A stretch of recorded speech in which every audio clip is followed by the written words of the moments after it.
Good morning, everyone in Business Law 2. I thought I'd put up a quick video summary of the things that I think are kind of core aspects of Chapter 27 dealing with employer and employee relations. And again, it's very important to distinguish between that and an independent contractor.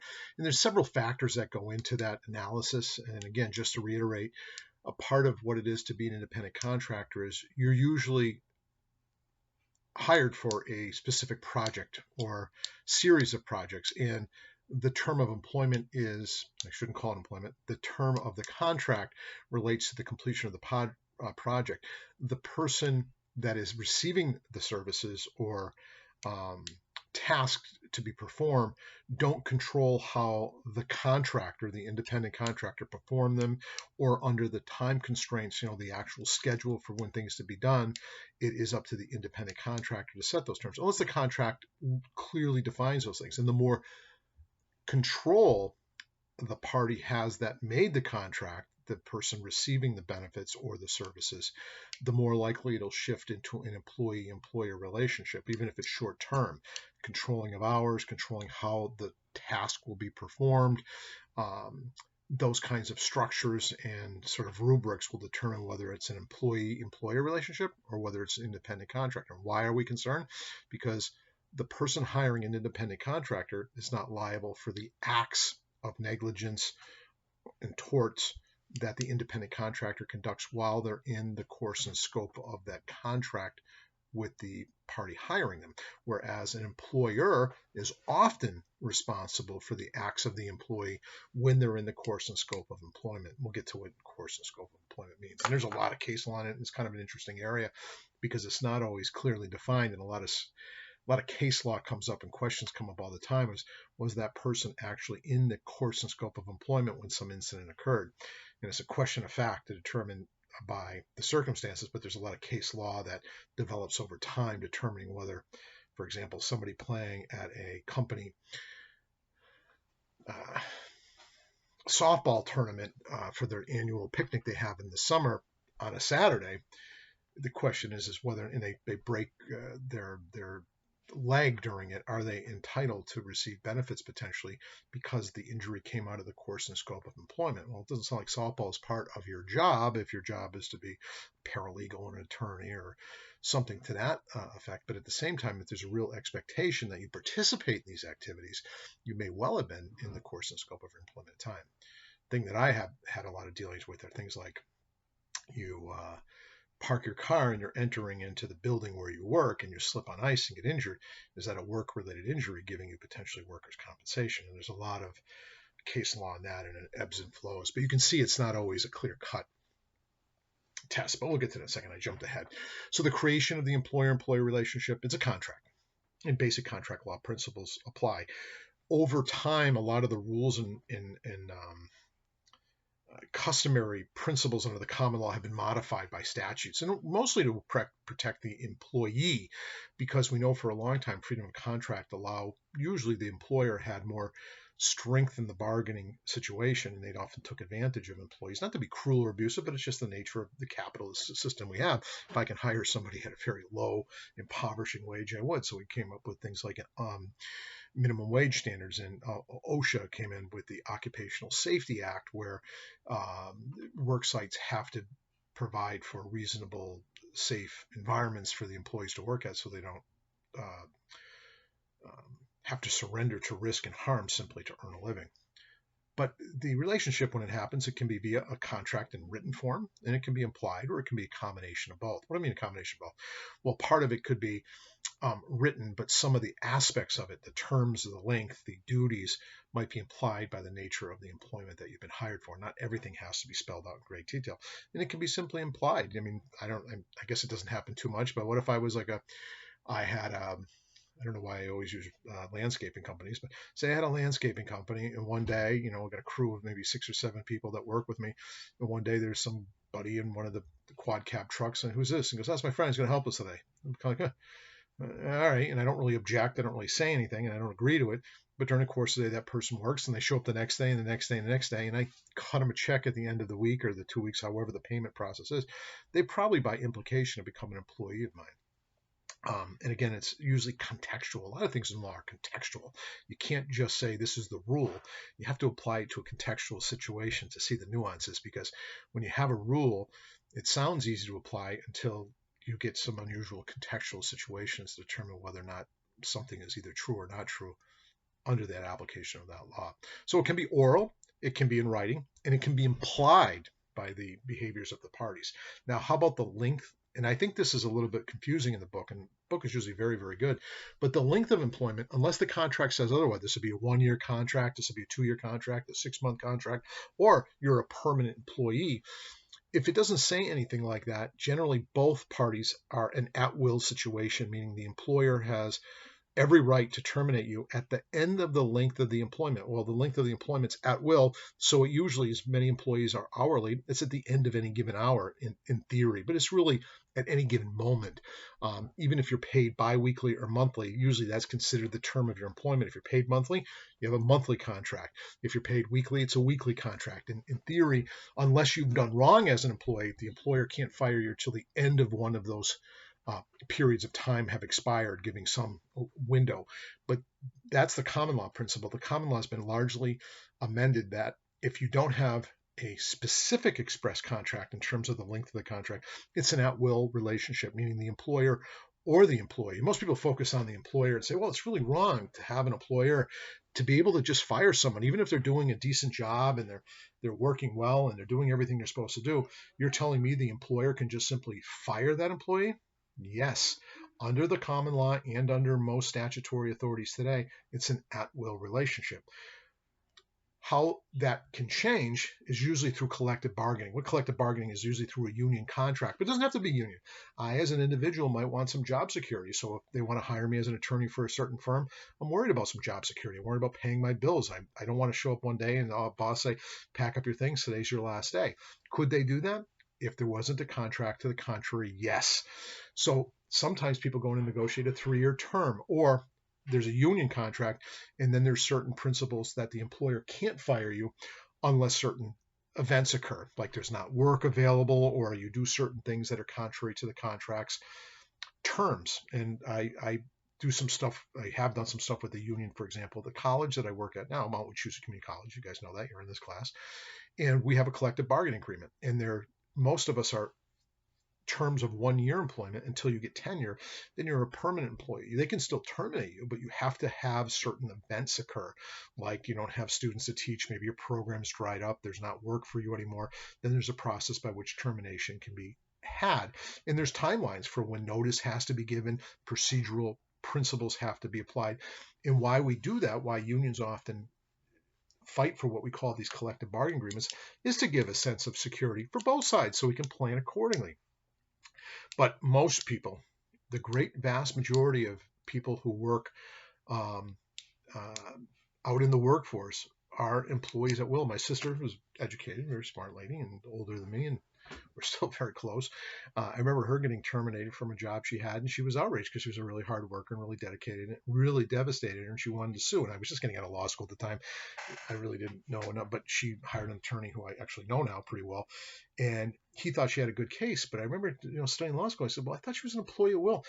Unless what? The employer fires you for one of these things called bad faith. And it usually relates, in most circumstances, to things like race, color, creed, sex, sexual orientation, your religion, things of that nature, these protected classes. They can't fire you for that reason. But what if the boss says, every time I come in here and I'm working with Jim Corman, he just makes me feel uncomfortable. He's always uptight. He seems always nervous. He's just, I own this company. I shouldn't have to feel that way about this employee. And it's not because of his race or his ethnicity or his religion or his age.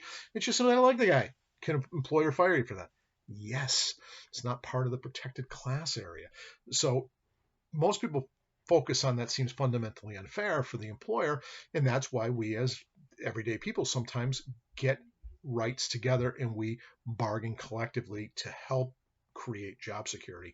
My father was a big union guy, so I'll tell you my bias. I'm kind of pro-union, and I recognize there's all kinds of reasons not to be pro-union, but one thing I grew up in fear of was my dad, growing up was my dad always talked about job security. Imagine waking up one morning and someday your boss just doesn't like you and you had a job security, you have a mortgage and you're paying bills and you have a family support and the boss just comes in one day and says, hey, you're through. That can be catastrophic to somebody. And so even though I have tenure, and we'll talk about this class, but tenure is a type of contractual job security that heightens my ability to retain my job unless I'm really committing wrongdoing or there's simply no work available. So anyways, I'm way off track. But we know the old song, I always hated it, and I think I mentioned it in this class in another chapter, the whole concept of, I'm not a big fan of country music, but take this job and shove it. It's the same principle is also true for the employee. Think about it. If you're at work one day and you really hate where you work and it's disgusting, and maybe you have another opportunity somewhere else, none of us seem to really feel too bad about the employer when you come in and say, hey, today's my last day. I'll see you later. I mean, it's rude. It's probably inappropriate, especially if you leave the employer in the breach, so to speak, because they don't have someone to fill your position. And I don't know, maybe it's a very critical job you have. But that's the power of an at-will contract, and most contracts are at will. What can't they fire you for? Those protected class reasons. And as a society, we've kind of accepted that. Generally speaking, we're free to contract whomever we want, and we're free to undo those relationships. Can't be forced to work for an employer. But now, what if I had a term of 2 years? I was required, say I was required to work for I had a 2-year contract with some law firm. I'm an attorney for them. And, in the middle of it, for whatever, I hit the lottery or something, or another job opportunity comes up, I really want to take it. And so I quit. Have I breached the contract? Yes, the employer can sue me. They can't force me, though. The remedy is not to force someone to do work. That's actually banned by the 13th Amendment that ended slavery. It also ended a form of what we call indentured servitude. The requirement to work for somebody, even for pay, is banned by the Constitution. But that doesn't mean they didn't breach a contract. So they could sue me for the damages they suffer. So maybe to hire somebody that has my skills and experience and to catch up on the work costs them an extra $10,000 a year for the next 2 years. They could sue me for those damages if they want. They often don't, but they could. The opposite is also true. What if I have a 2-year contract? I'm managing the Red Sox for 2 years, and halfway through the season, it's really going miserable, and the players are revolting against me, and management comes in and says, "Jim, we got to fire as a coach." I said, "But I have a 2-year contract." And I said, "Well, I'm sorry, but guess what I'm going to be able to do for the next year and a half? Collect my wages because they fired me in contrary to the contract." Now, sometimes they try to put in the contract that they can fire you if you don't have a winning record at a certain point of the season, but very few people are willing to take those kinds of performance contracts because it gives so much power to the other side to terminate the contract. So the length of contract, again, is by either the term itself or it's by the way in which you're paid. But the common law, unless there's a specific thing you're retired for a year or 2 years, most contracts are, again, at will employment. Both the employee and the employer have a right to terminate at time. The duties and liabilities of the employer, the book's straightforward, and the law is pretty straightforward in that. Duty to exercise care. Basically, they shouldn't have a negligent work environment. They have to act reasonably under the circumstances. Not perfect, but it has to give you a reasonably safe work environment in there. And the government actually steps in, and a lot of people don't like that because a lot of people think we have a totally capitalistic system that's laissez-faire and the government stays out. It's not true. The government gets involved all the time to inspect work sites, especially construction sites, to make sure they're fundamentally safe for society employees to work in. Duty to provide a reasonably safe workplace. That's related to exercise care, and that's in behaviors versus the actual physical plant or office and things like that. Duty to provide safe tools and appliances. Pretty straightforward. Duty to provide competent and sufficient employees for the task. Getting to workers' compensation from I always had a case workers' comp. They were making this guy move 200-pound, I don't know what they were, but they were these big objects in a factory, I think it was barrels of chemicals. And it was just with a hand trunk, and they were not very easy to get on the thing. And we sought workers' comp, but we also sued them under this concept because they didn't provide a reasonable amount of workers to accomplish the task at hand. And we had a work site visit, and we got to show the nature of the work, and it was really amazing that he did it for that many months he did before he injured himself. And that was a violation of that common law principle that they have to provide enough workers to actually perform a function reasonably, and a duty to instruct employees with reference to the dangerous nature of the employment. And that's kind of the thing, like, geez, they put me on this machine, next thing you know, I crush my hand on it. You're going to get workers' comp. That's a separate issue. We'll talk about that shortly. But you might actually be able to sue for failure to instruct, because there's a reasonable expectation. You can't put somebody on a very complicated machine that's dangerous in its nature without giving instruction. Common law defenses. I don't know why we study this unless you like history. I'm a history professor at the Mount too, and I love history. But there used to be these defenses that if the employee was contributory negligent, they couldn't seek workers' comp or benefits, meaning maybe when I crushed my hand, I was goofing around and I wasn't using the safety device in the process, so therefore I contributed to the nature of the loss through my own negligence. Under the common law, the employer would have an absolute defense, even if I was only like 20% at fault, but they were 80% at fault, like, kind of comparatively looking. That's why we call it comparative negligence. That's abolished now. If the employee is negligent, but they're trying to further the interest of the employer, they're going to be eligible to get workers' compensation and get benefits from the employer in the relationship. So that's been abolished, but at one time that was a defense.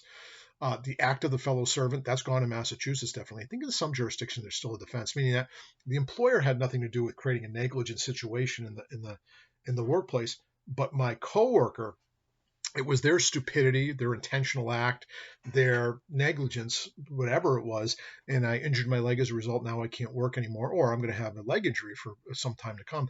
Can I sue the employer? Well, under the common law principle, the employer could say, well, it's not our fault in any way, shape, or form. It's an act of a fellow servant, a coworker. That's gone. So I don't know. It's kind of an interesting concept, but I don't know why we study things that are gone, but it's gone. I know why in history, but why in law if it's no longer really salient for you. And the risk assumed by the employee, just like in traditional tort law, if the employee says, I have a quicker way to get all this equipment down in the lower thing, I can kind of jump over with a rope like Tarzan and kind of swing down with the boxes. I don't have to keep going up and down the stairs, and I'm going to do it every time. One time they do it, and you fall and you break your arm. You assume the risk. You knew you were engaging in something very dangerous. It wasn't required of you to do the task, but you decided to assume the risk. And that assumption of risk has caused you to basically cause an injury. And that would be a defense for the employer. It's gone now. If you're long as you're in furtherance of the employer's goals, even if instructed to do otherwise, this surprises a lot of people. Employer says you have to do it this way, but you decide to create a shortcut that creates a dangerous situation. It's kind of your fault. It's a faultless-based system now. It's no fault. If you're hurt in the course and scope of employment, even if doing something inappropriate, long as it was in theory to advance the interests of the employer in the long run, you're entitled to workers' compensation benefits. And we'll get to that in a second. So again, modification of the common law defenses. We don't have that anymore. An employer has liability even if the employer is contributory negligent. Already said that. And a lot of people don't like this rule, but the more you think about it, it's really a good principle. In Massachusetts and every state in the union, I think you're required to have a workers' compensation insurance if you have employees. And what it is if your employee is hurt in the course and scope of employment, they're entitled to benefits if they're injured and unable to work. Now, it's no fault. It doesn't make anybody rich, meaning the employee is only entitled to basically lost wages and something called loss of function. So if I injured my arm and say I'm a construction worker, so I can't work for a period of time, I'm basically going to get my lost wages. It's 66 2/3, I believe, of your lost wages if you're totally disabled, can't do your work anymore. And it's only temporary for the period of time that my arm is injured. Now, what if after my arm heals, I've lost 10% of its use? Workers' comp actually pays you the value. There's actually a formula for what the loss of 10% of your dominant arm. If I was right-handed, it was my right hand I injured. But again, there's no fault required. But what does it mean to be in the course and scope of employment? What if while I'm at work, my job isn't to move pallets or anything like that, but I'm a machinist and I work on a lathe and a millwright thing. But for whatever reason, I said, geez, those pallets look really ugly against the building. And I think when our customers come in to buy our products, those pallets look terrible. So I'm going to take 10 minutes. I just finished a project on one of these, and I'm going to move those pallets with a forklift. I get the forklift out, I'm moving the pallets. They fall over. They hit me in the head. I get a serious concussion. I can't work for a period of time. I was doing something that's not related to really my direct task at work, but would I be eligible for workers' comp? And the simple answer is yes, because I was furthering the interests of the employer, even though potentially unauthorized, and maybe even I was doing something that my employer told me not to do. That surprises a lot of people.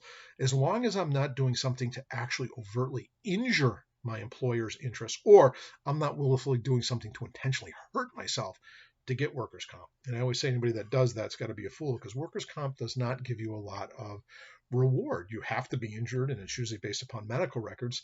And the other thing is, it has to be something that only awards you the amount of your lost wages. You're not entitled to a windfall for workers' comp. The only time there seems to be a bit of a windfall is, say I'm injured and there's not a clear, I've got torn rotator cuffs, and maybe I'm never going to be able to really do my job the way I used to be able to do, and I'm eligible for years of workers' compensation benefits in the future. Sometimes we settle for all those future benefits, or a significant amount of those future benefits, up front, close out the case, and they get what's called a lump sum. Sometimes that seems lucrative for the employee, because now they're free to go work in another industry or another type of employment they can do. But for the most part, workers' comp is only designed to put the employee in a position they would have been in if they hadn't been injured. It's not really supposed to be like, oh, thank God I got hurt at work, I'm going to be wealthy now. It doesn't work like that. It surprises a lot of people. It's really designed to be fair for employees to be able to maintain their life, but they got hurt at work. It's and somebody will say, well, now through no fault of their own. It can be through their fault. They could be negligent. They could be careless. They could be stupid. But as long as it's within the course and scope of their employment, they're entitled to workers' compensation benefits. I used to do a lot of workers' comp.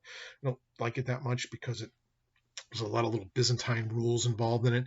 But one of my closest friends right now got in a very serious auto accident while working, and he hurt his neck, and he's got a bulging disc coming in. The woman that hit him actually perished, passed away. Very serious car accident. He's been not working for a period of time, and he's collecting workers' compensation benefits right now. And he's so upset. He goes, I want to go back to work, because he can't get his overtime, because his overtime is not subject to what he gets on workers' comp. He just gets entitled to what his base pay is, and it's really frustrating him because he had a lot of overtime in that job. And then we have the Occupational Safety and Health Act. That's OSHA. Employers hate it because some things that don't seem necessarily unsafe to me or you, there's a lot of technical rules on how work sites and work atmospheres have to be to make sure they maintain safety for employment. And if the employer's not, they can be fined substantially. And it also allows, so say I was hurt at work, now I'm going to collect workers' comp. But if OSHA investigates and determine that the employer was negligent in the way they kept their workforce, I might actually be able to sue in straight tort, like for negligence, above and beyond workers' comp, which gives me money for what's called pain and suffering.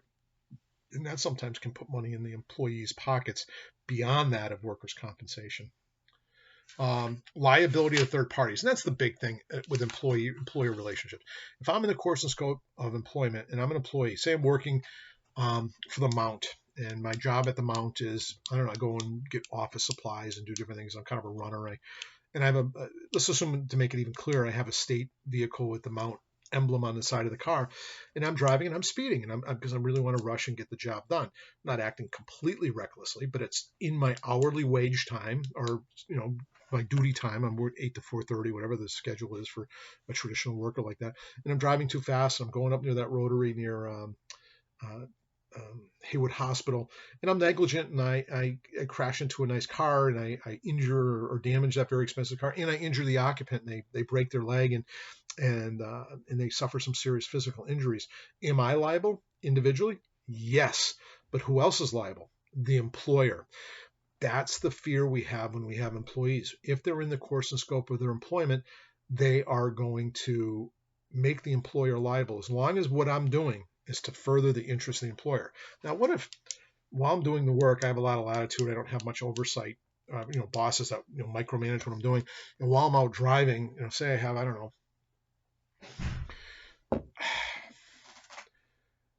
I collect baseball cards. I don't know. I collect baseball cards, and I'm going to stop in at the baseball card shop. And when I'm going in there, I'm on the clock with the Mount, but I'm not going in there to further my employer's interest in any way. I'm just going to buy some baseball cards. I heard was in this little collector shop.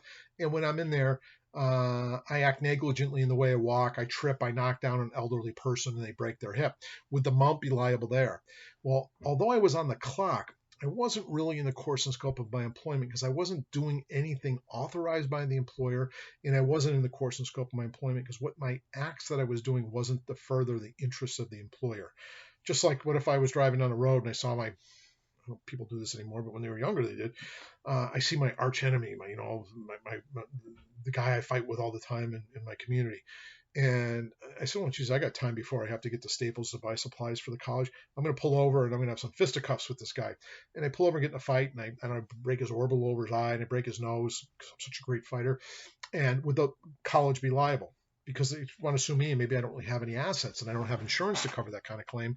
They might want to go after the deep pockets, the more affluent college who I work for, or maybe it's a private company, whatever. There I wasn't doing anything in the further the interests of the employer, and it wasn't a permitted task, and it wasn't designed to, again, some way advance the goals of the employer. So I'd be liable, but the employer would not be.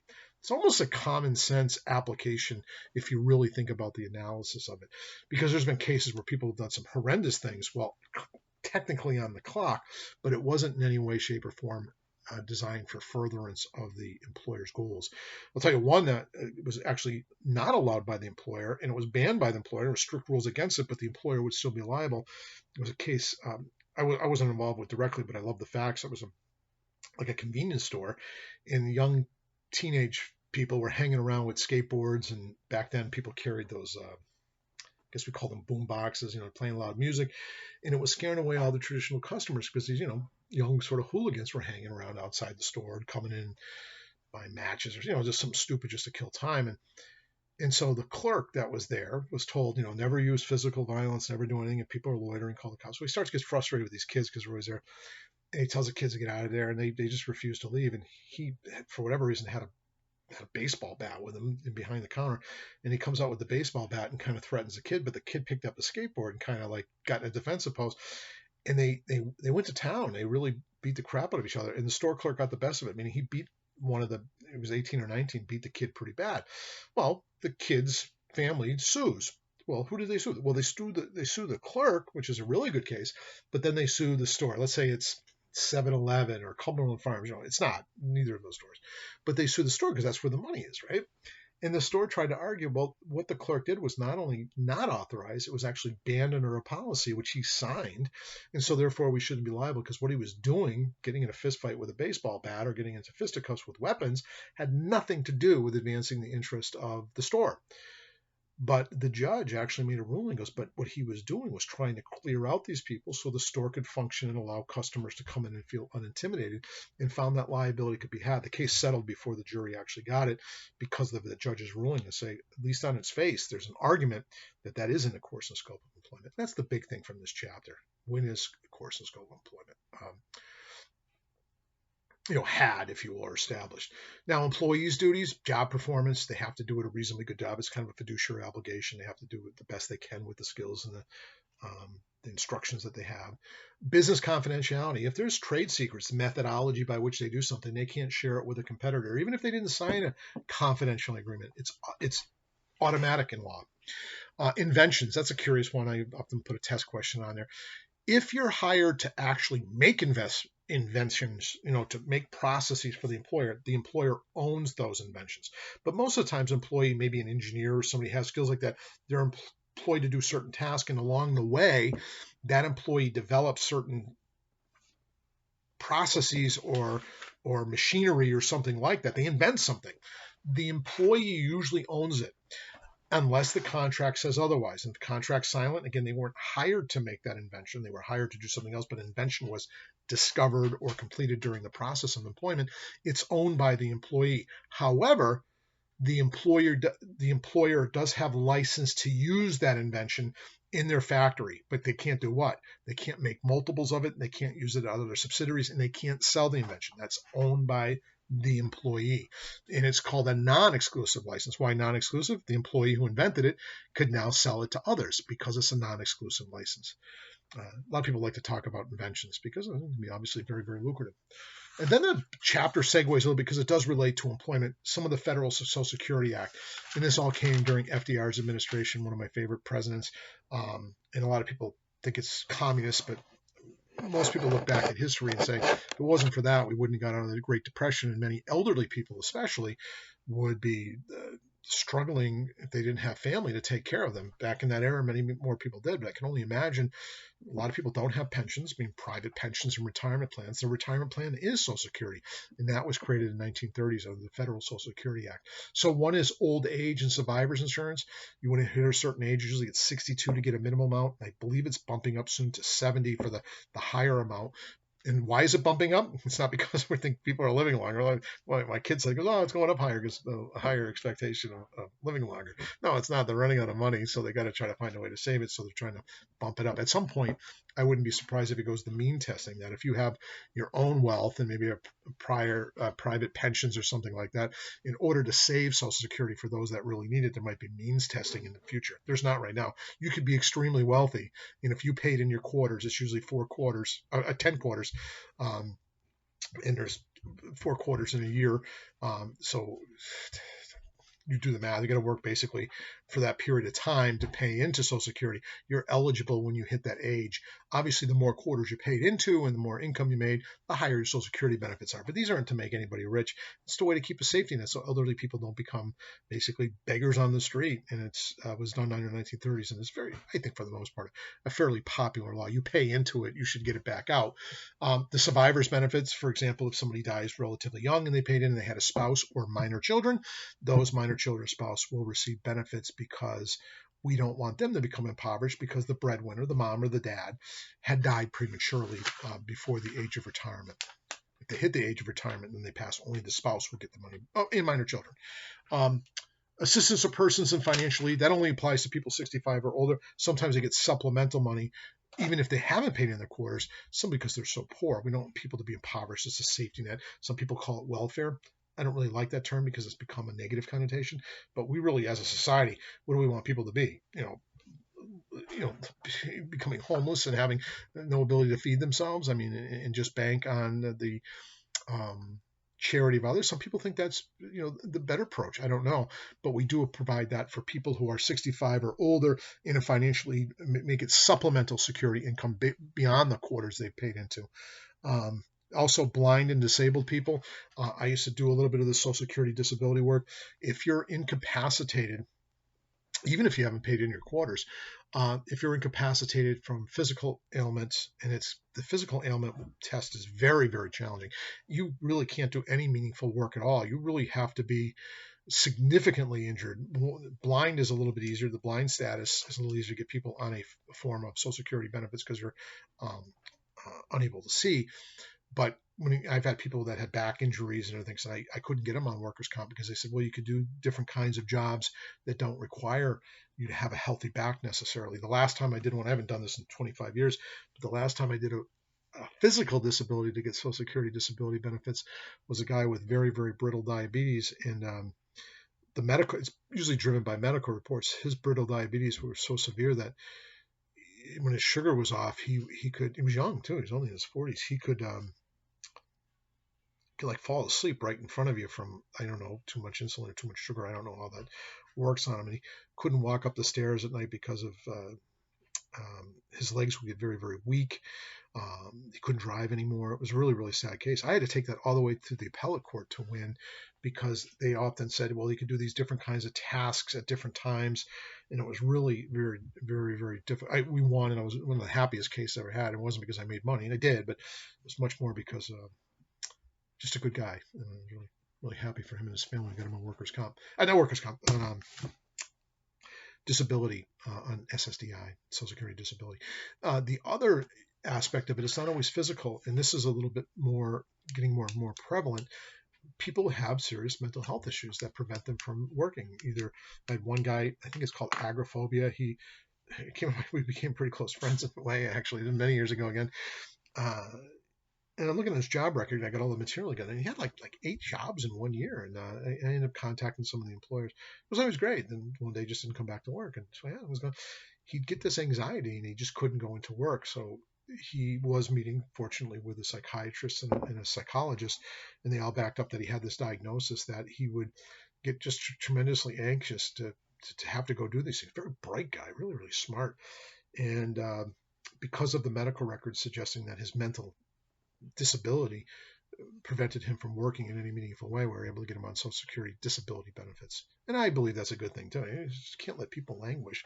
They can't work. They should have at least a threshold of some kind of a way to function.